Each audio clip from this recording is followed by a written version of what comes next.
Anak-anak, saatnya kita belajar PPKN ya. Hari ini kita akan mulai masuk untuk materi bab 2. Kelas 12, materi bab 2 tentang perlindungan dan penegakan hukum di Indonesia. Untuk materi bab 2 tentang perlindungan dan penegakan hukum di Indonesia, kita akan belajar 3 hal. Yang pertama yaitu tentang hakikat perlindungan dan penegakan hukum. Yang kedua, peran lembaga penegak hukum dalam menjamin keadilan dan kedamaian. Serta yang ketiga, tentang dinamika pelanggaran hukum. Tapi untuk hari ini khusus kita akan belajar untuk materi yang pertama dulu, yaitu hakikat perlindungan dan penegakan hukum. Anak-anak, coba kalian perhatikan gambar ini. Menurut kalian, apa yang akan terjadi apabila setiap pelanggaran dibiarkan begitu saja? Pelakunya tidak diberikan teguran atau bahkan tidak diberikan sanksi?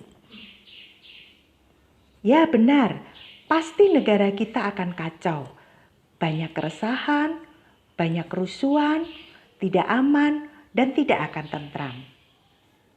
Baiklah, kita akan pelajari lebih dalam apa itu hakikat perlindungan dan penegakan hukum. Yang pertama tentang konsep perlindungan dan penegakan hukum. Apa sebenarnya perlindungan hukum itu?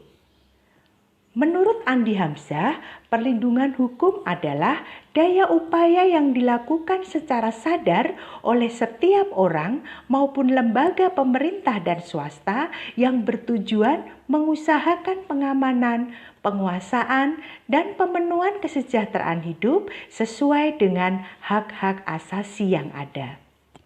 Sedangkan menurut Simanjuntak, perlindungan hukum adalah segala upaya pemerintah untuk menjamin adanya kepastian hukum serta memberi perlindungan kepada warganya agar hak-haknya sebagai seorang warga negara tidak dilanggar dan bagi yang melanggarnya akan dapat dikenakan sanksi sesuai dengan peraturan yang berlaku.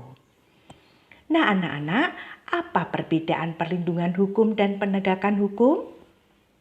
Perlindungan hukum adalah upaya pemerintah atau lembaga untuk mengusahakan pengamanan, penguasaan, dan pemenuhan kesejahteraan hidup sesuai dengan hak asasi manusia. Sedangkan penegakan hukum adalah upaya untuk melaksanakan ketentuan-ketentuan hukum dalam berbagai macam bidang kehidupan. Itu adalah perbedaan perlindungan hukum dan penegakan hukum.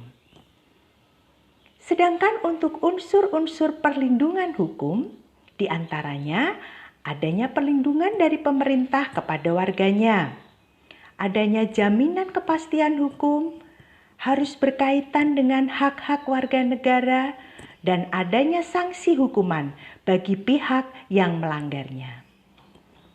Anak-anak, perlindungan hukum diberikan juga kepada tersangka sebagai pihak yang diduga telah melakukan pelanggaran hukum.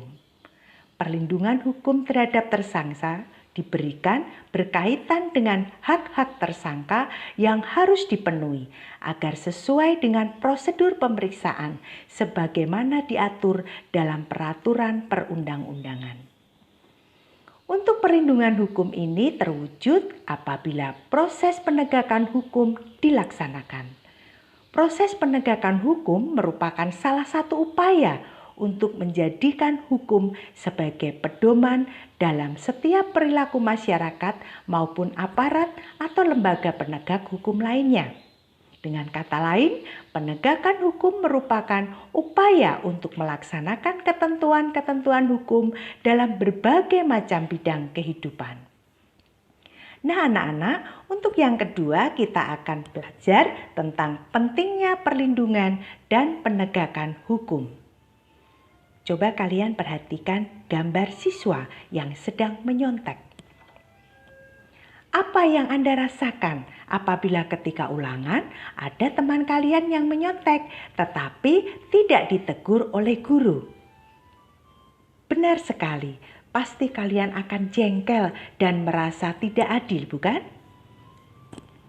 Nah, sebagai negara hukum, Indonesia wajib melaksanakan proses perlindungan dan penegakan hukum. Negara kita juga wajib melindungi warga negaranya dari berbagai macam ketidakadilan, ketidaknyamanan, dan penyimpangan hukum lainnya. Selain itu, negara kita juga mempunyai kekuasaan untuk memaksa seluruh warga negaranya untuk melaksanakan semua ketentuan-ketentuan yang berlaku. Untuk pentingnya perlindungan dan penegakan hukum, perlu 3 hal. Yang pertama, tegaknya supremasi hukum. Yang kedua, tegaknya keadilan. Dan yang ketiga, untuk mewujudkan perdamaian di masyarakat. Menurut Suryono Sukanto, keberhasilan proses perlindungan dan penegakan hukum tidaklah semata-mata menyangkut ditegakkannya hukum yang berlaku. Oleh karena itu, ada beberapa faktor keberhasilan proses perlindungan dan penegakan hukum.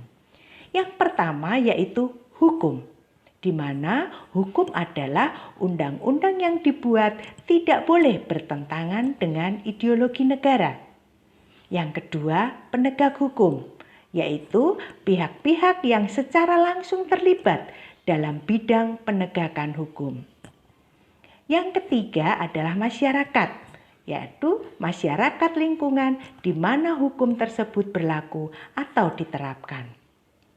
Yang keempat, sarana atau fasilitas yang mendukung penegakan hukum. Sarana atau fasilitas tersebut mencakup tenaga manusia yang terdidik dan terampil, organisasi yang baik, peralatan yang memadai, keuangan yang cukup, dan sebagainya. Yang kelima yaitu kebudayaan. Adalah sebagai hasil karya, cipta, dan rasa yang dirasakan pada karsa manusia di dalam pergaulan hidup. Nah anak-anak, kesimpulan kita untuk materi kita hari ini yaitu bahwa proses perlindungan dan penegakan hukum merupakan sesuatu yang penting dan mutlak untuk dilaksanakan oleh sebuah negara. Perlindungan hukum merupakan upaya pemberian perlindungan kepada subjek hukum oleh aparat penegak hukum melalui penetapan suatu peraturan tertulis ataupun tidak tertulis, sehingga subjek hukum tersebut dapat merasakan keadilan, ketentraman, dan kepastian hukum. Anak-anak, untuk tugas mandiri kita kali ini yaitu apakah konsep perlindungan dan penegakan hukum dalam menghadapi korupsi? Kemukakanlah pendapat kalian. Oke anak-anakku yang hebat, kita akhiri pembelajaran kita hari ini ya. Terus semangat belajar. Terima kasih dan sampai jumpa.